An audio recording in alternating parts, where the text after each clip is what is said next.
أعوذ بالله من الشيطان الرجيم بسم الله الرحمن الرحيم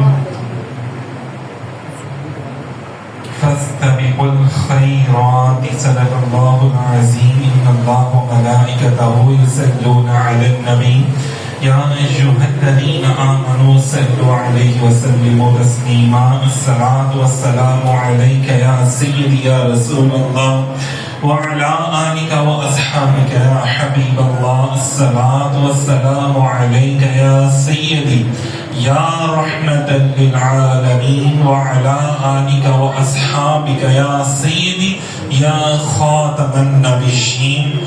سامعین محترم، اللہ رب العزت نے فرمایا قال اللہ تعالی فاستبقوا الخیرات، سورہ بقرہ میں کہ بھلائی کے کاموں میں سبقت لے جاؤ.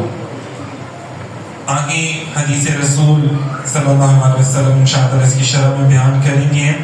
یہاں پہ سورہ آل عمران کی ایک اور آیت ہے کہ اللہ تعالیٰ فرماتے ہیں کہ اپنے رب کی مغفرت کی طرف تیزی سے چلو اور ایسی جنت کی طرف جس کی چوڑائی آسمان اور زمین ہے متقین کے لیے تیار کی گئی ہے. اب دیکھیں ان میں ایک تو ترغیب دلائی گئی ہے کہ نیکی کے کاموں میں سبقت لے جاؤ، آگے بڑھو. ہم کیا کرتے ہیں کہ کوئی نیکی کا کام سوچتے ہیں اچھا یار کر لیں گے، اچھا کر لیں گے، کوئی بات نہیں، میں پھر جب پیسے ہوں گے کر لیں گے، اچھا یار چلو تھوڑی دیر بعد کر لیں گے، نماز پڑھ لیں گے، چلو اس دفعہ نہیں تو اگلے رمضان روزے رکھ لیں گے، چلو یار اس دفعہ ربیع الاول میں محفل نہیں کر سکے تو بعد میں کر لیں گے. تو ہم کیا ہیں، چلو یار بھائی بہن کو ضرورت ہے، اچھا چلو بعد میں کرنے کوئی اور اس کی مدد کر دے گا. تو ترغیب دلائی جا رہی ہے کہ نیکی اور بھلائی کے کاموں میں سبقت لے جاؤ اور زیادہ سے زیادہ آگے جلدی بڑھ کر آگے کیا کرو.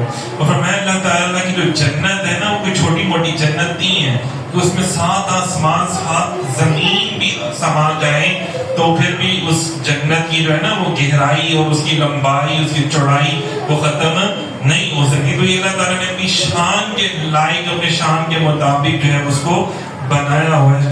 جنت بڑی وسیع و عریض ہے نا. تو اللہ تعالیٰ فرماتے ہیں یہ چھوڑ دو کہ کتنے لوگ جنت میں کیسے سما پائیں گے، بس اس کی طرف دھیان کرو کہ تم نے نیکیوں کی طرف سبقت لے جانی ہے اور مغفرت جو ہے وہ طلب کرنی ہے اپنے رب سے. سامعین محترم، جب بلائیں بد بلائیں نحوستیں شیطانیت یہ سلام یہ ساری چیزیں دین کی کوتاہیاں جب زیادہ بڑھ جاتی ہیں تو پھر یہ سلام آتے ہیں. تو ضرورت اس عمل کی ہے کہ ہم بحیثیت قوم بھی استغفار جو ہے وہ کرنا شروع کر دیں. آپ یقین کریں جب انڈیویجولی طور پہ اکیلا بندہ جب کوئی استغفار کرنا شروع کر دیں آہستہ آہستہ. اور استغفار کیا ہے، توبہ النصوح کیا ہے، کیسی توبہ کہ آئندہ اللہ تعالیٰ میں ایسے گناہ نہیں کروں گا، آئندہ اللہ تعالیٰ میں ملاوٹ نہیں کروں گا، اور نہ کرے. آئندہ اللہ تعالیٰ میں ناپتوں میں کمی نہیں کروں گا تو وہ کرنا چھوڑ دیں. آئندہ اللہ تعالیٰ میں کسی پر ظلم اور زیادتی نہیں کروں گا، کسی کا حق نہیں ماروں گا، کسی کی حق تلفی نہیں کروں گا. تو پھر کیا ہوگا، اور اس بات پہ ڈٹا رہے اور عمل بھی کرے تو اللہ تعالیٰ اس کو بہت زیادہ نوازتا ہے اور ایسی جنت جس کی وسعتیں بہت زیادہ ہیں وہ اللہ تعالیٰ ان کو عطا کرتا ہے.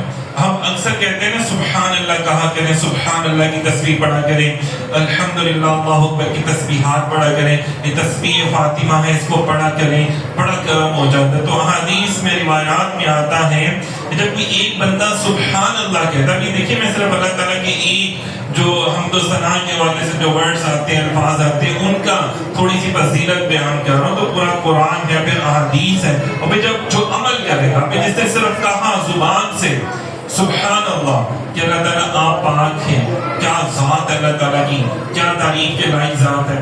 تو اب اندازہ کریں کہ کیا ہوتا ہے، اس کے نام کا ایک درخت لگا دیا جاتا ہے کہ عربی نسل کا گھوڑا جسے کہا جاتا ہے کہ وہ اپنی رفتار میں بہت تیز ہوتا ہے، وہ 70 سال تک بھی بھاگتا رہے تو وہ ایک چکر اس درخت کے ارد گرد مکمل نہیں کر پائے گا. اندازہ کریں اتنا بڑا اس کا تنا ہے اور وہ اس کا سایہ کتنا زیادہ ہوگا اور کتنا لمبا وہ درخت ہوگا. تو یہ ایک درخت کی بات ہے، اور جو بار بار سبحان اللہ کے تو پورا باغیچہ بن جاتا ہے. اب یہ دیکھیں صرف زبان سے اللہ کا ذکر کیا ہے، اور جب کوئی عملاً اللہ کا ذکر کرے گا، عملاً اپنے عمل کے ساتھ بھی کرے گا، جو زبان سے کر رہا ہے اللہ اس کے درخت لگاتے جا رہے ہیں جنت میں اور اس کا باغ اس کے بن رہے ہیں، باغیچے نہیں باغ بن رہے ہیں اس کے لیے. اندازہ کریں تو جو